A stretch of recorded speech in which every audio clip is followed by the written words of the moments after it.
a lot of my energy and I guess my creative libido had probably gone into those. Mm. Um, and when I opened the business, it required so much of me. And I did sort of date, but it was, once I'd created my business, it was very hard to allocate the, the kind of energy that relationships require. There was something else that was lighting me up more powerfully. Do you know what I mean? And so I was less craving that. There was less of a need to find it through partnership. Welcome to the Yes I Can solo podcast. Yes I Can is an inner knowing you come home to, a supportive space for women navigating solo motherhood, sharing real stories and the inner shifts that help you feel steady, safe and connected, moving out of overthinking into clarity, confidence and excitement. I'm your host, Betty Fotofili, solo mum by choice. Let's explore the magic of doing it your own way. Hello. Today on the Yes I Can solo podcast, I'm going to be talking to Emily Christian, who is also a solo mum. When I did first meet Emily, she wasn't a solo mum, and I've known her for a few years. And then we rekindled our relationship through a mutual friend, met up in a park. That's where I first heard her story. I knew that you lived in Indonesia with a little girl, but I didn't know you were a solo mum by choice. But anyway, welcome. Thanks so much for coming on and having a conversation with me. So tell us where you are right now and how everything is and how it all came together. I am right now in Gili Air in my little house. I have a small yoga retreat center on Gili Air, which is a little island just off Lombok, maybe like 2.5 hours boat ride from Bali. And yeah, it was a really long and convoluted journey to get here. It was not my plan. I was teaching as an art teacher in Australia, God, about 11 years ago. And I left that because I wanted to do education projects. Actually, in India, I'd done some yoga trainings over there and just was really in love with it. And then stopped off on Gili on the way over to teach a little studio here because I did love this island. And then for a variety of reasons, kept getting pulled back here and suddenly found myself building and opening this business over here.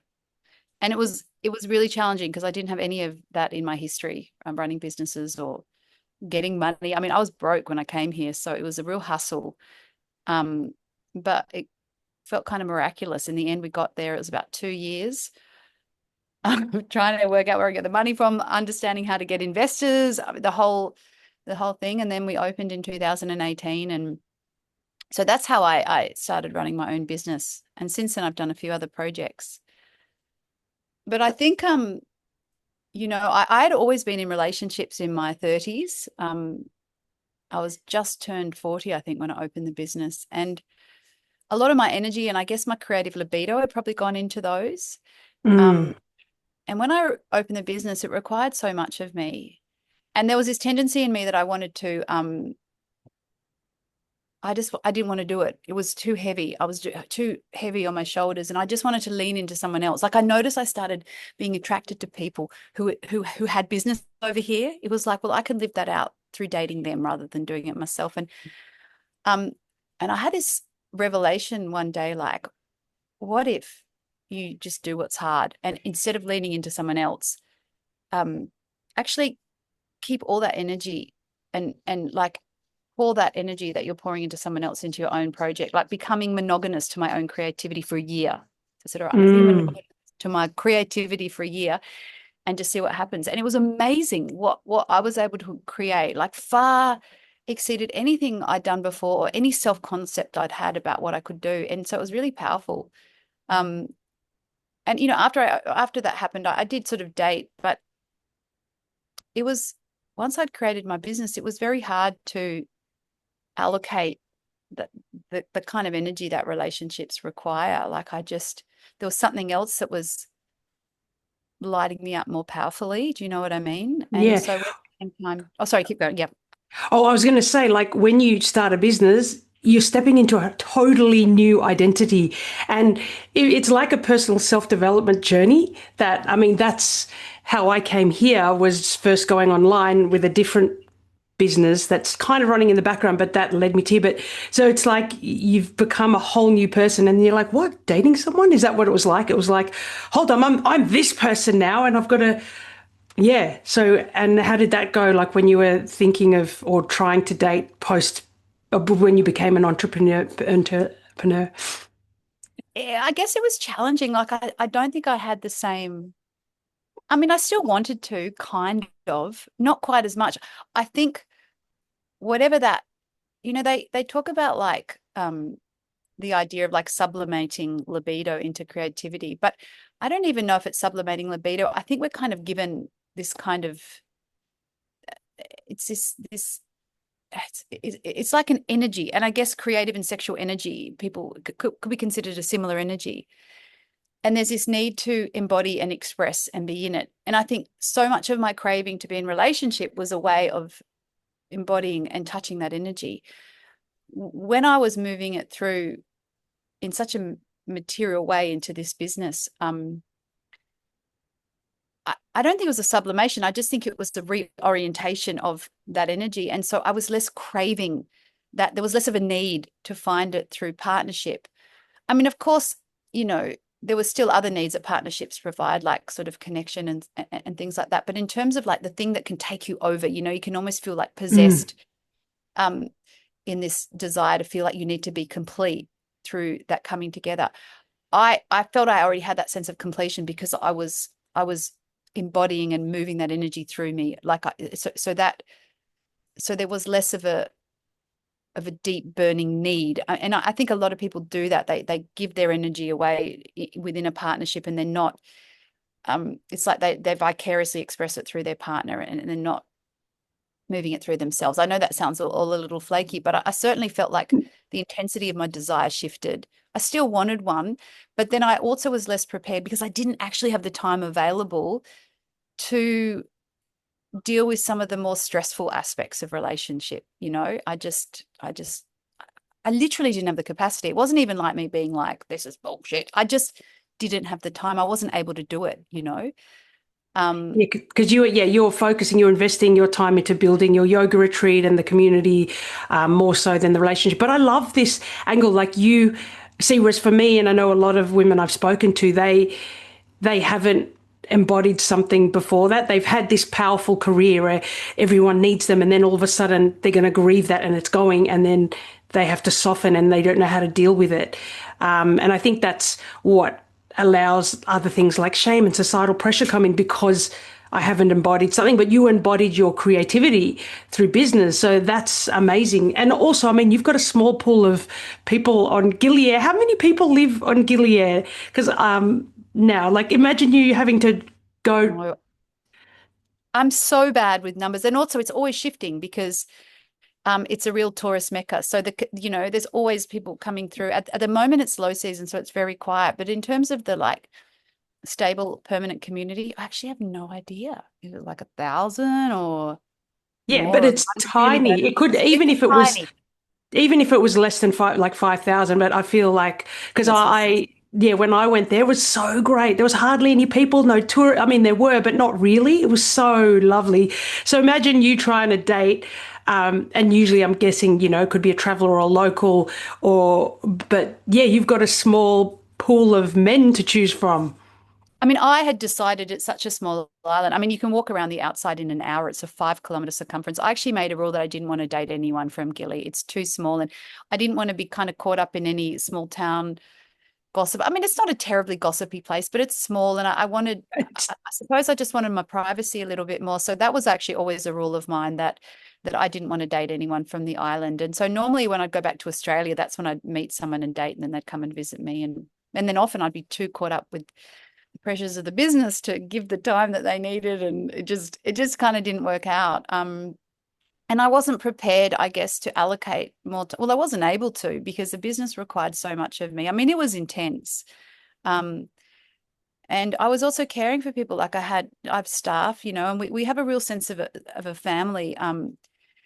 And so I also felt like a deep sense of care for like my staff and the responsibility of that, for their livelihood, for their because they also like live here, they work here, they go back on, you know, their days off to their home in South Lombok, but it's very much a sense of this is their home and their workplace.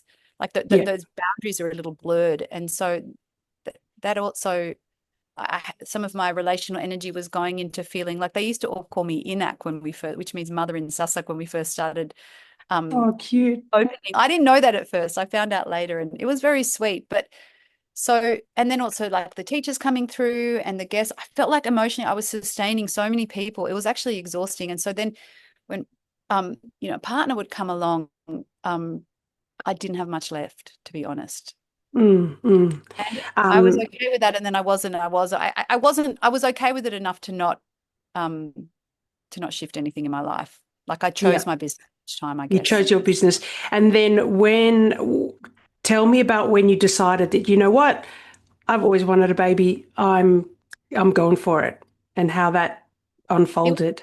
a crazy story. So I'd always wanted a child, but in my relationships previously, it had never felt like the right time of the right relationship. And it had always been like, let's next year, you know?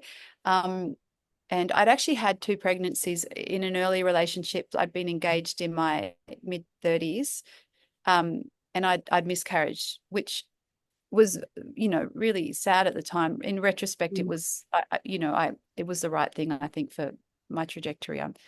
I'm glad that I'm not in that relationship as a mother in that life, in that world. So it was the right thing for my destiny, I guess.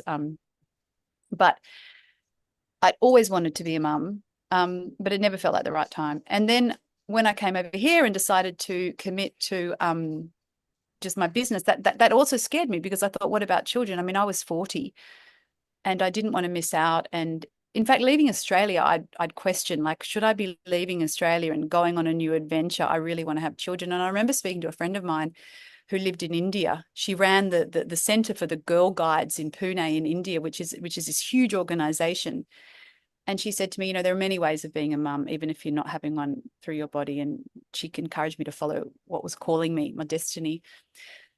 And then I decided, you know, relationship, I don't know if I'm going to be in a relationship for a while, once I'd, you know, committed to the business and was realizing how I wasn't so entranced by the idea of meeting my soulmate. And so for the first time ever, I considered being a solo mum. And it was definitely like, it took me a while to break down some of the ideas in my head to make it okay for me, and not seeing it as like a failure, like, oh, I failed and so it's my only choice. And to actually more and more kind of reorientate around the reality of who I was and what I had in my life, and that actually it would really suit me.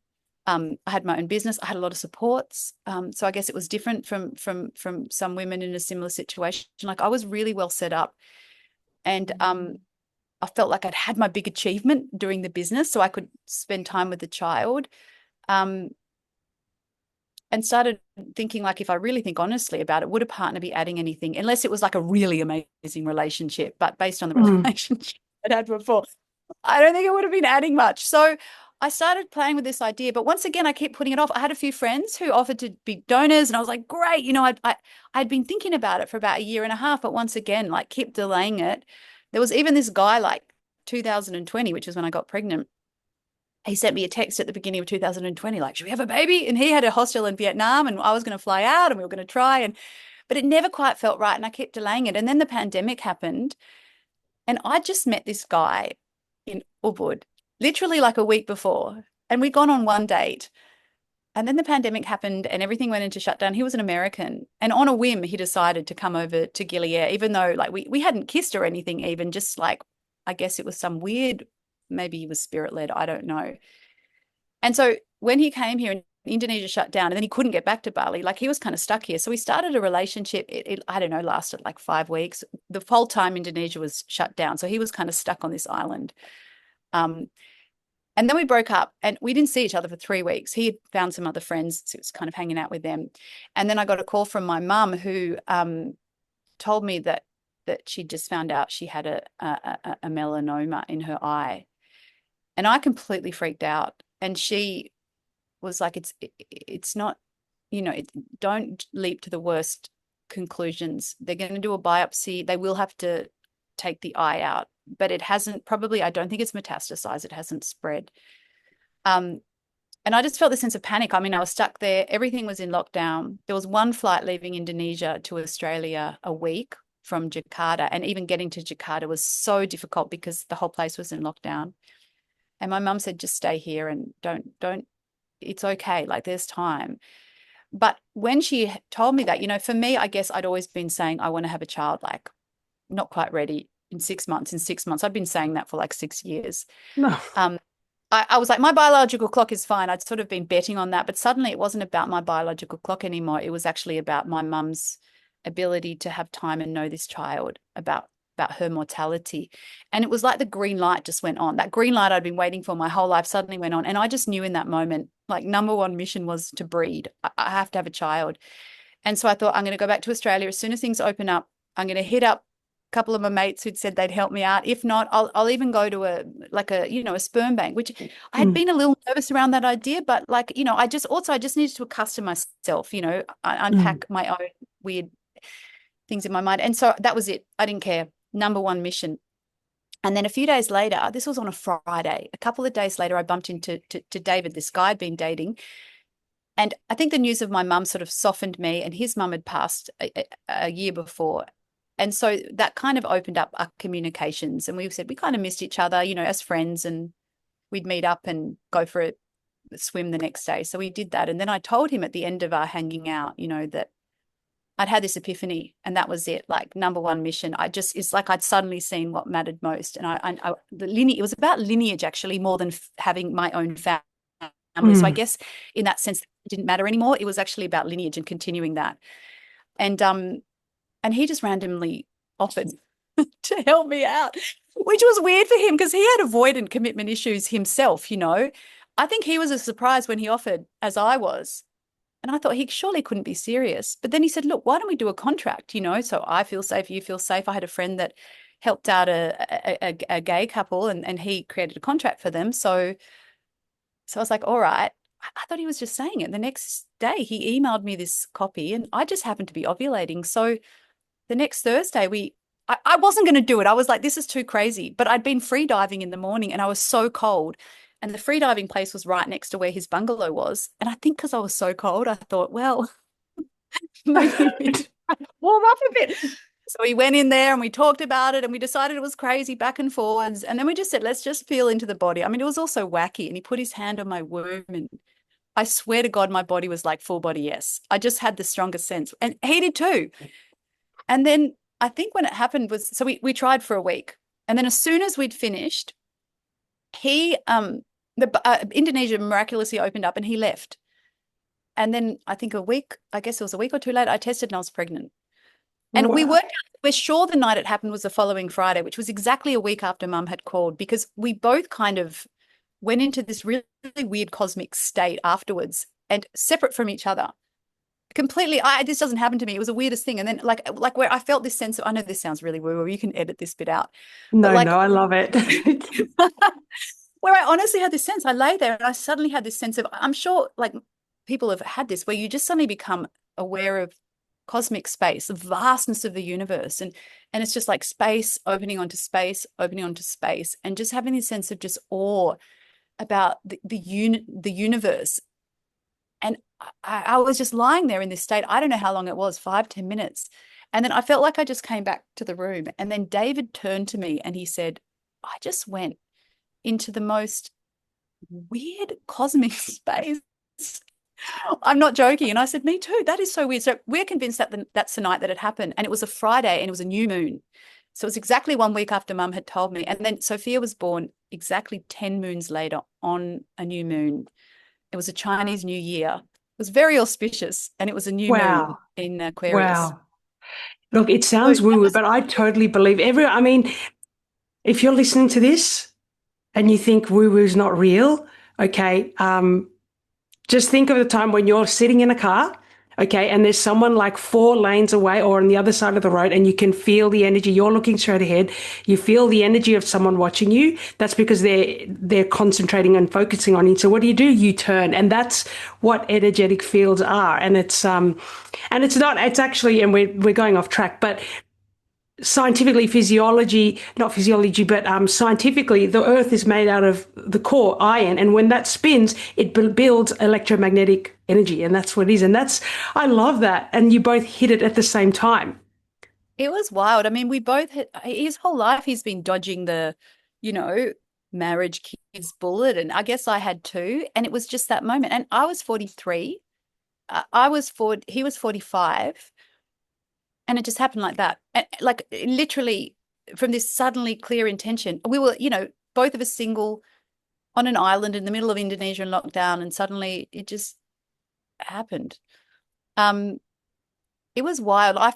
We both feel like we were possessed by little Sophia's spirit. I have this sense of her just flying out of the Oh, stars, going she's so cute. to my She's so belly. cute. Do you feel like maybe because you knew he was going, he's ready to get out, and you guys kind of just surrendered to it? So that whole week, you just did the thing, and you did it the old-fashioned style. Like we don't do turkey basters on Gili Air. It's like, but do you think that do you think that released the pressure of it was more just like oh well, it's new moon as well. Do you think like him knowing that he's got to go and all of those things made it more relaxing? Yes, Like absolutely. It wasn't you weren't about like us and our pushing, pushing. relationship.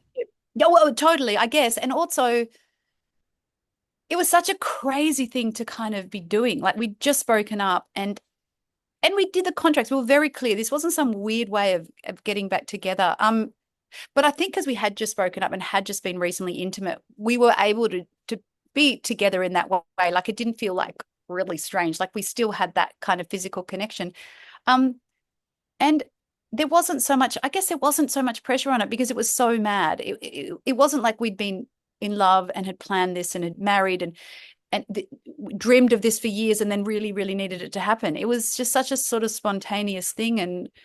Um, and I think we were both so scared if it did happen as well that we were kind of like, we're cool either way, but let's just start trying. I guess that's how I saw it. Let's just start this journey of trying, seriously Yeah, trying. and I love how you said, "Yeah, I am good either way. I am cool either way. If this happens, at least like there's the freedom in trying, And if it didn't work, it didn't work. But yeah, you've got to be fine with either way." Yeah, and you felt relaxed, but also like because you teach yoga and all of that, do you think that helped you relax? Because I know a lot of women, a lot of people, even couples, when they're trying to get pregnant, there's all this like tightness and like pressure, pressure, pressure. Do you think that helps you to kind of ground and center and go into your intuition a lot more? Yeah, I think so. And also I don't know how much this affected my fertility, like, but I had, this is a bit also woo woo. I had been doing like, I meditate every day and I've been doing like more womb based meditations. And there's this practice called ovarian fire. I think I'd done a daily course and I got the meditation from that. And I've been regularly doing that, like where you're kind of with your mind moving energy like into your ovaries and into your womb. I don't know how much that affected it, but I was doing it quite consistently before then. I was also taking um, Chinese herbs. I think traditional Chinese medicine, I mean, this is just based on empirical observation, can be incredibly effective for fertility. I wasn't taking it for fertility, but I think maybe that would have, it was about balancing my hormones in other ways. So I wonder if that all kind of helped to allow it to happen easily. And I was relaxed because I think if I'd done it 3 months ago before I'd closed my business for the pandemic, I would have been way too stressed. I mean, I was probably on the verge of nervous breakdown stress with the business. And so I'd had a good like 2 months, I think, of just, I mean, Gili Air was an amazing place Oh, to be in the beginning of the pandemic. We had the island to ourselves. We were snorkeling and diving every day. Once we kind of realized that no one on the island had COVID, we became like our own little quarantine unit, the whole island. So, everyone was meeting and socializing, watching sunset together. There was a small community. A few restaurants stayed open to service the people that were still there. It was a really magical time. So yes, I was very relaxed as well. I was journaling every day, doing my practice, chanting. I love doing kirtan bhakti chants. So I was in a really it felt like a really magical time. I think that also helped. loving this conversation? Hit subscribe so you never miss a dose of magic, real stories, and those little shifts that help you feel unstoppable. And hey, share this with a friend who could use a little yes I can energy in their life too. Oh, COVID. I feel like COVID was a blessing for, I mean, I know it was a horrific time for a lot, but there is a lot of good that came out of COVID as well, because people stop for a second, pause, reflect, zoom out and go, hold on, what am I doing with my life? Or, um, yeah, and like you as well, if you tried to conceive with him while you were stressed, like that may have not happened for you. I don't think it would have. And yeah, there was less pressure. I mean, I'd come to a point where I thought at 43, what I'd come to is if I don't have a child, I'm good with it. My life feels really rich.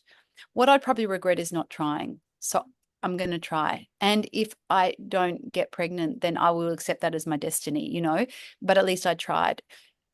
I think what I would have regretted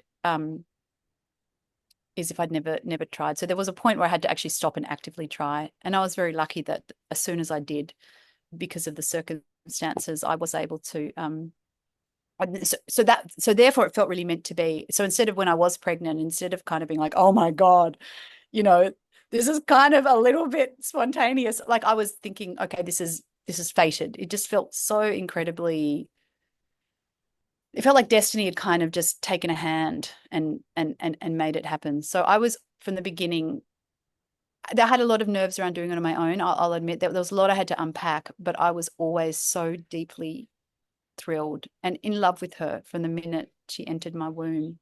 Oh, so wonderful. How did you unpack it all? Like, was it talking to people? Was it a lot of journaling, giving your hand a workout? What were your main go-tos? I'm not sure if I did so much journaling. I did a bit. I think, I did do some journaling.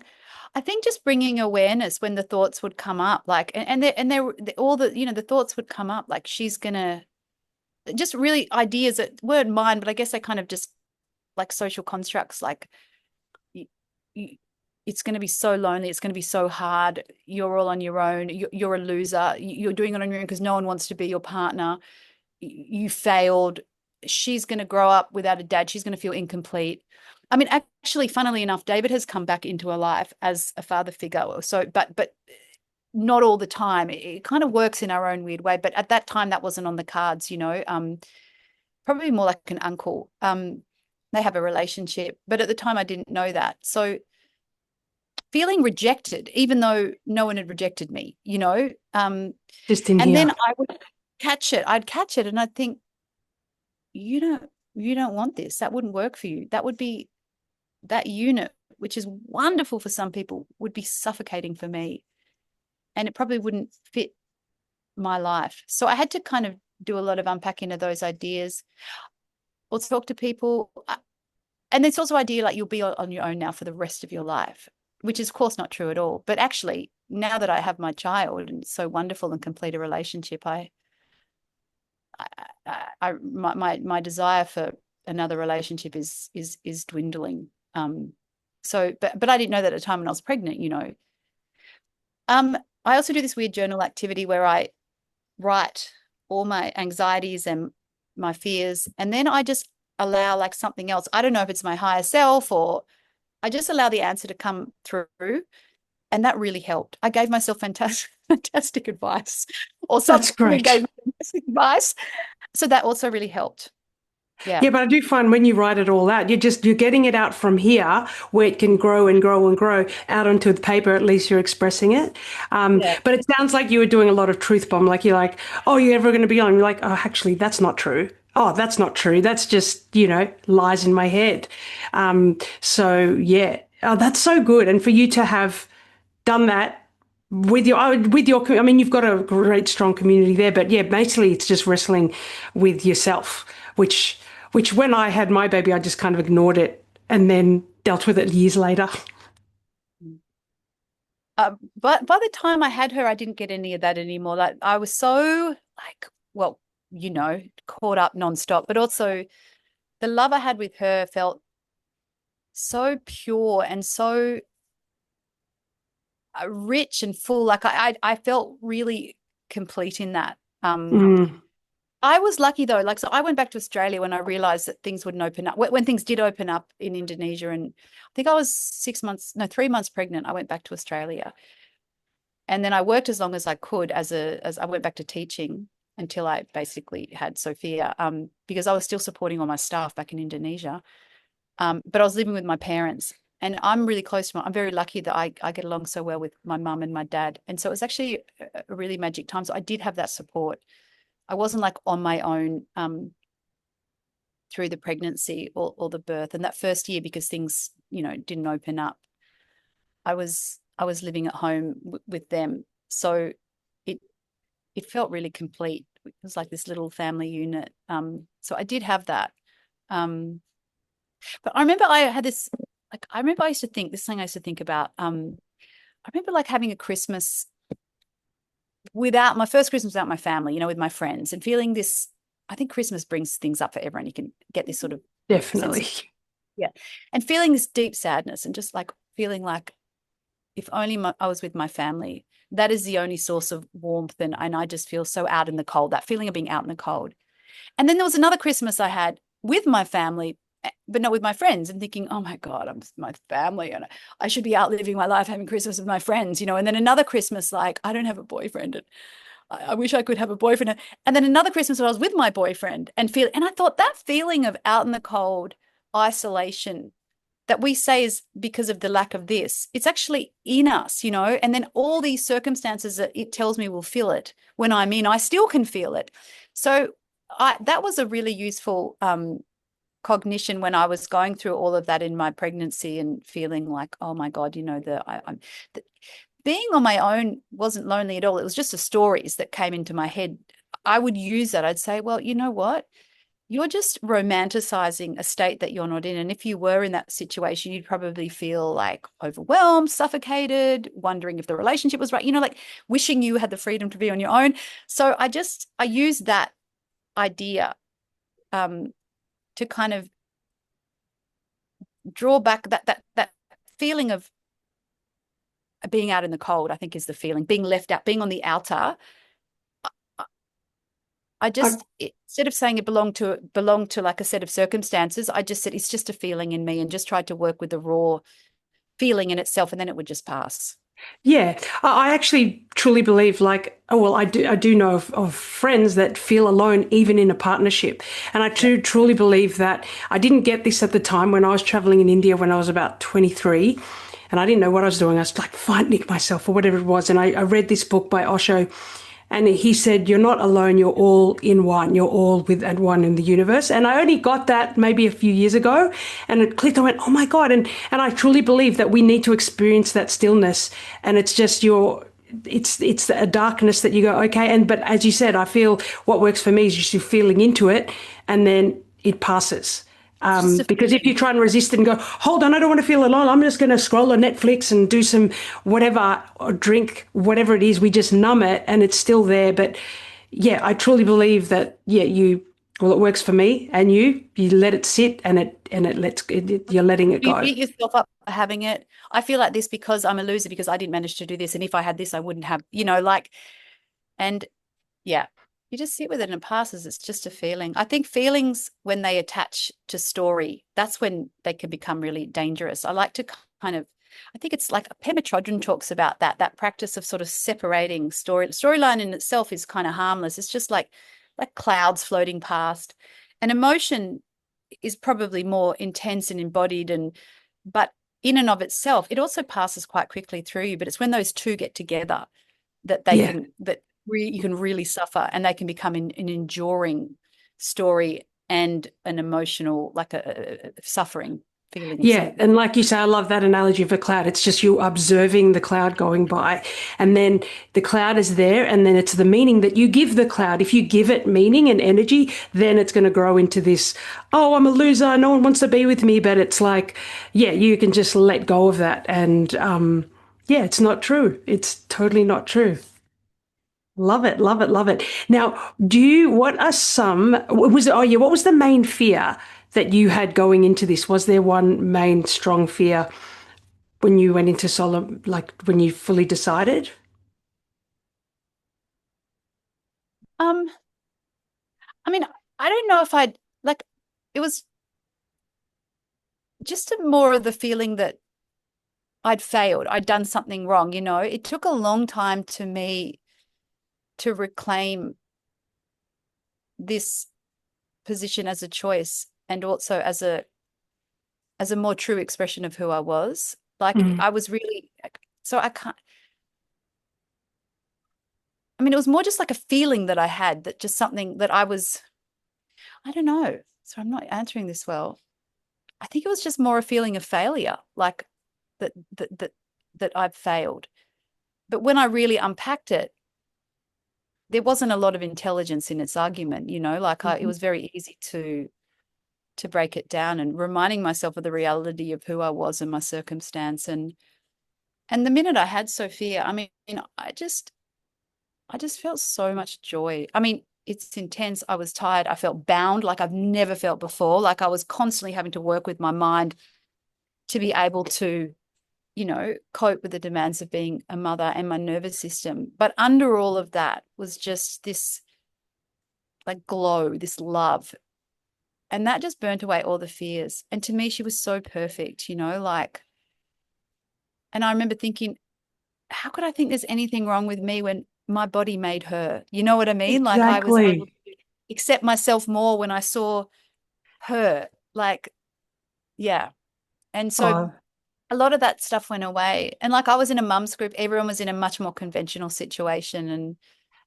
And certainly the early months, I felt really relieved because they were talking about having to take one for the team, like really stressful, yeah. having to in sexual That was, relationship. And that was I was this. like, God, I cannot imagine anything. I mean, That sex was is this. beautiful, but in that time, like you really don't want it, Well, I Yeah, didn't. that was it. Yeah, that was my first mother's group. We met at a cafe, and two of them were complaining, going, "Can you believe it? 2 days later, he's like, hello," and I'm like, "I've been stitched together," and I was just laughing. I was just like laughing in my head, going, "Oh my God, don't have to deal with that."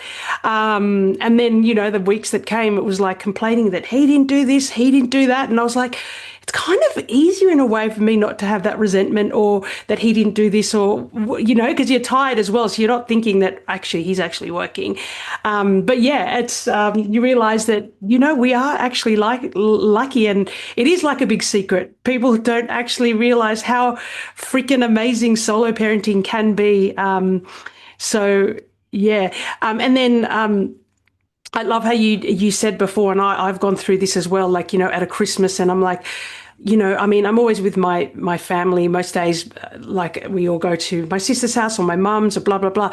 But then there's times when you're like, oh, they're going there and they're going to the in-laws and da da da, and then I'm sad, and then I really kick myself into going, I would hate to go to in-laws and then come back Christmas Eve and then go to another house and then go to another one. I'm glad that I've just got one place to go to and my home, and that is great. So when you actually put some intelligence to it and actually write down, like, would I actually want to go to 5 different houses in 3 days? And then you're like, no, actually, I wouldn't. And you're the same as well. It's like, do I really want to go in a relationship when I love what I do?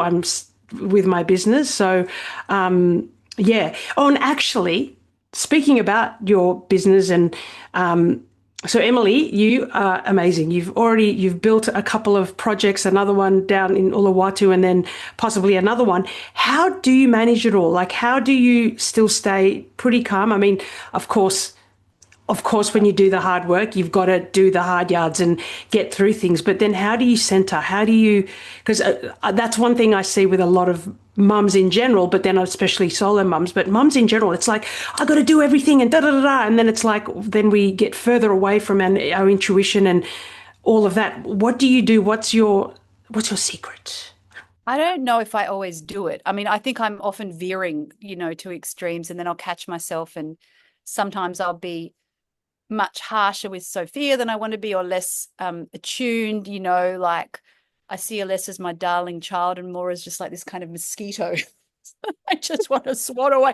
Like I don't know if I do it so skillfully. I guess it's trial and error. I I think the idea of being a perfect mother is an illusion anyway. And my dad always said this to me, well, if you were perfect and you did everything right, she wouldn't know how to cope with the real world, like you're not actually preparing them adequately.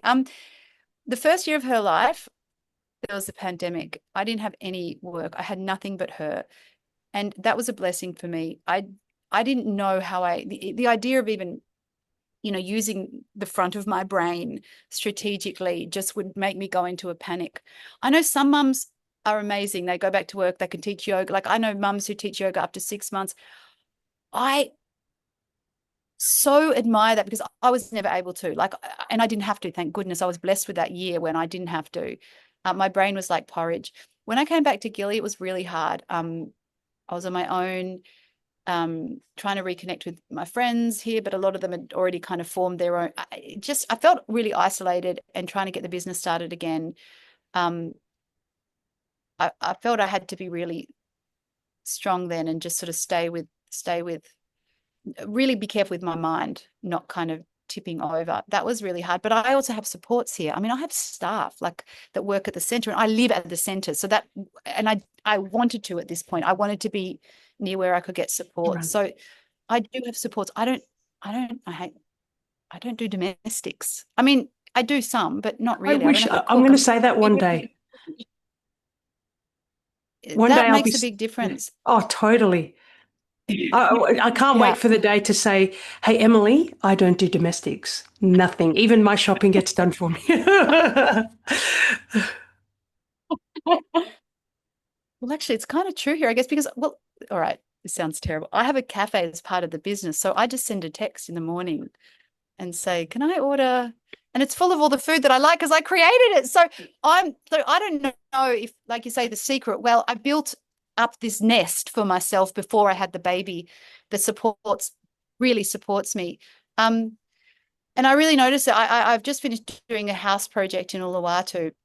And when I'm down there, I don't have any of the support. So I am living like a normal person, cooking and cleaning and shopping and I haven't got any support yet with the house. And it's hard. I notice I'm shorter with Sophia and it's and I'm trying to also run all the things with the business back here and manage the build there and it's really stressful and I don't know if I always manage it so well, but having a morning practice really helps. Trying to get up Mhm. before my daughter, which is difficult at times because she still sleeps with me and has spidey senses, so knows when I leave the bed. But try to get and just have a little bit of.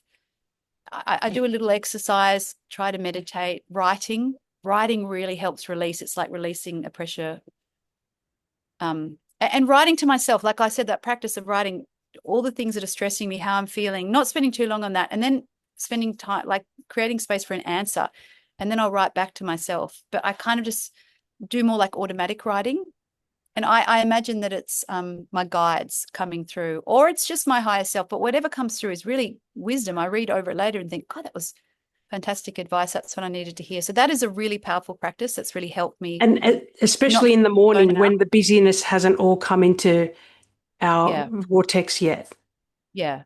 And then once Sophia wakes up, I mean, it's a child is wonderful, but also intensely jarring to your nervous system. So it's kind of now she's at school in the morning, which is incredible. I have like 4 hours just 4 hours of school. I have that to myself, which just feels like absolutely magic time. Like I try not to meet anyone or do anything in that time. That's just my time for myself to just catch up on what I need to, quiet, focus time. If this episode supported you, inspired, or helped you feel less alone, I'd love you to subscribe, leave a review, or share it with a woman who might need it. When you do that, it helps the podcast reach more women who are standing at the edge of their decision, wondering if they're allowed to want this life. And remember, yes, you can solo. But yeah, I truly believe in just aligned income, like aligned living, where you can build something that firstly fulfills you and aligns with all of your values, but then also allows you to pull back, allows you to afford to have domestics, so then you can be more present for yourself, and then in turn be a better mum. I'm going to wrap this up soon, but I've got two more questions for you. For someone starting this journey, what would you want to say to them for encouragement? Um, I guess it's hard. Like it's harder than anything you can imagine. Try really hard not to romanticize it. Like it's really, really hard and it's relentless and you'll be bound in a way. Like you lose freedoms you didn't even realize were freedoms, like going to the toilet. You thought they were human rights, like it is so crazy. But at the same time, if you can surrender to it Mm. and just kind of try to just work with presence and watch the stories in your head that say you should be doing something else or being somewhere else. It's also the most magical thing you could experience. The love, the feeling of lineage. It can be profound, but you've got to be like, it's like weeding a garden. You have to be so careful with your mind, especially if you're doing it solo, because you're also then always unpacking these social, cultural constructs that will come in and tell you that you're wrong. But if you can watch your mind and unpack the stories, and also I think for the first little while, you kind of got to be okay with I had to reframe a lot. Like I surrendered a lot, and that allowed me to really enjoy the experience. But that the first sort of couple of months, I mean, I just accepted my lot as basically being a human milking machine, and I just kind of just fell into that. Yeah, Like yeah. I let go. The part of me that resisted it and struggled with it. I tried to just, how do I say it? I try to just let go of those voices and just be really Mm, present in the somatic experience. Like it's just that everything gets really small. And that's okay mm. because it'll get big again. Yeah. But just Oh, that moment totally. in time where it's allowed to be small for the Mm. And I and love how you say, yeah, you're real. You're just like, yep, it is hard, but just when you surrender to it, instead of like, oh, or feeling like, oh my God, I've got to do this, and I didn't get to pee by myself, and la, la. It's just like you surrendering, and that's what it is. And it is only just a season for that when they're really little, when they need everything for you. And you know how you said, all of these thoughts come into your head, but in a way, we've got it good as well, because sometimes, like, we're going through a new identity shift. And if your partner, if you did have a partner, is going through an identity shift, he's changing too. And in a way, it's great. You guys can integrate and talk about it together. But if you're not aligned and that person is caving or the opposite way, it can also be unresourceful as well. So I guess for everyone it's different. I mean, I know for me, I've learned a lot through being a mother, and it stepped me into business and all of those things. And I don't think if I was in a partnership, I wouldn't have done that. I wouldn't have expanded and gone, oh my God, there's a life where my heart actually is full and I'm helping people and all of those things. So, yeah. And can then, of lean course, more when you're in a partnership and you're not, then you don't sort of, you can lean in more to, you're not stepping as much into your power. No, it's a terrible thing to say. I shouldn't say that. I've said that wrong. I know I what you're think saying though. You're not fully like, you do you can't mean create like, your world so much. You're yeah, in the because you've baby's got, world. Yeah. yeah, because you've got someone Be in else a to world. consider his feelings, your feelings. Yeah, I mean, I am going to have a partner, find my soulmate, but right now I feel like this was the order for me, It's for sure. much less complicated. There was no tension in the field. The first year of her life, there was no tension in the field. I wasn't frustrated at someone because I wasn't showing up enough. I wasn't feeling guilty because I couldn't meet someone else's emotional needs. At the end of the day, you are so tired when a baby finally goes to sleep.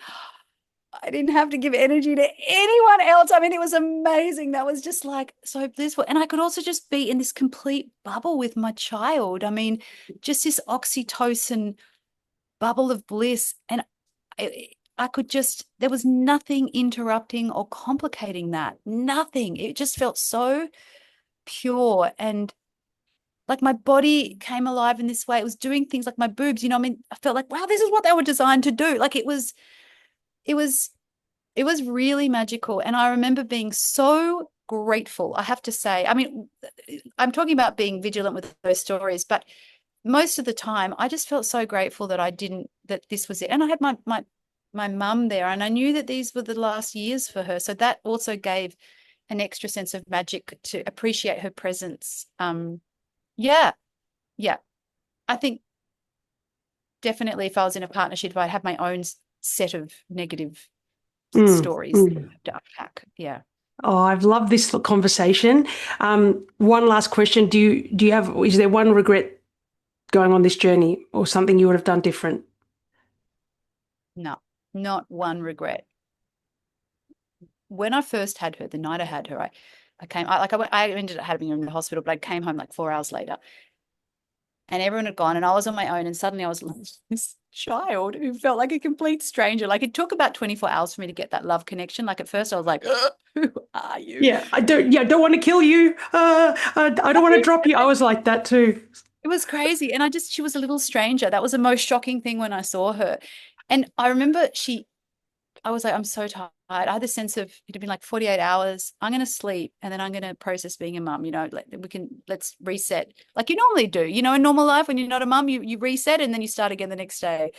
And I went to sleep and she started crying. I thought, oh my God, I can't, this is motherhood. And I really freaked out for a second. I was like, what have I gotten myself into? Like, this is the rest of my life. But by the morning, I worked out a way of kind of co-sleeping and feeding and breastfeeding. It was fine. By the next day, the love started to grow, and after that Yeah. point, it's probably the only little fraction of regret. So I don't know if I have any things I would have changed. I don't think so. Mm, Really into yeah. regret. I think they're pointless. Yeah. So, but I And are definitely, we the lucky? moment of panic. There was one moment of panic. Like, what have I Oh, done? I remember for the first 3 days, I'm like, am I holding his? I wrapped him too hard. I don't want to kill him. Oh Yeah. my gosh, da da da. Am I supposed to do this? And then it just happens. You just do it, and you just get a bit better and better. And some nights you sleep well, and some nights you don't. And I had so many mum friends, who'd had kids before. I mean, because I had my child late. So all of my friends had like older kids and teenagers. But telling me, I had so many people to ask about what to do. Like I had a lot of support. So yeah, but I know that I didn't know how to do anything. Swaddling, is it too? So I just didn't swaddle. I just couldn't bear to work out the tension and of the swaddle. But I did have a lot of people helping me and holding my hand, and that really, really helped. I just want to say one last thing. I remember Yes. when I was walking with her one time and feeling that sense of being bound and like my life had become so little and boring. And, I'd see people going off to lunches and thinking, oh my God, they can sit around a table and eat. I just felt so far away to even do normal things like that. And then she was on my chest, and I suddenly had this sense of just like primal mother. She needed me so intensely, not because there was something wrong with her, I needed to train it out of her, but because she was like a little primate. She hadn't developed, her kind of society, her brain structured on the norms of society. She was just had these primal urges. And my body responded in this really primal way to her, which is why I think sleep training can be difficult for mums because it hurts you, to see your baby cry. No one prepared me for how much it would create pain in me when my baby cried. And I just thought maybe for the next few months, I'm just going to lean into primal mother and trust my body and follow the urges of my body. If I feel intense anxiety because she's crying, I'm not going to give it to anyone else. I'm going to keep her. I'm not going to take time. I'm just going to surrender to this role of being a unit and think of myself. And I started imagining myself more like a kind of slightly ape-like creature, like a Love it. primate. And, Yep. and when I got surrounded and the wisdom of my body, I thought my body grew this child without any help from me. It knew exactly what to do. I'm going to trust these, and you get really strong instincts, intense instincts now. And my primal mother wanted to be attached to her all the time, the same way she wanted to be attached to me. I never thought I'd be into attachment parenting, and I'm not proselytizing for that. Everyone's different. But for me, it was really surprising, like just following my instincts led to a kind of parenting I never thought I'd do. And that really helped. That allowed me to be more present in what the experience was demanding, which was quite confronting. So I just thought Wow. primal body mother. And that really allowed me to get a bit more out of my head and more into the somatics of being a mother. And when you're kind of more in the somatics, for me, that helped me find the bliss in the experience rather than the sacrifice. Yeah, yeah, and it's so true, isn't it? Even as we're not being mother, and we like when you clock into your body, um, you just feel so much better. Like yesterday, I just felt like, oh my God, is it one of those days? Is this what perimenopause is? Like, because I kind of people keep saying, shouldn't you be going through? I'm like, maybe, and then I was just in a mood, and all I did was go to a class and stretched and did it. I went, oh, everything's fine because it caused me to breathe a lot. And it's always when you breathe. And because quite often we outsource ourselves, don't we, to others or to energy somewhere else. And really, it's like if we just sit still for 5 minutes and intentionally put that primate or whatever it is into our bodies, it just moves through. Because we forget that we are like primates. We're beings that are so powerful. Like, come on, we birth babies. Yeah. Oh, oh, wow, that's so good. Well, thank you so much for this conversation. And I will hopefully see you soon on the island. Yes, please come and visit as soon as you next get a chance. All right. Thank you so much. Thank you. That was Bye. fun. Bye. Thank you for listening to Yes I Can Solo. Remember, yes you can, and the magic comes from trusting yourself, doing it your own way. If this episode has resonated with you, please subscribe, share it with a friend, or leave a review. I'd love to hear your thoughts. I'm Betty, solo mum by choice, and I'll see you in the next episode as we keep moving towards clarity, confidence, and excitement.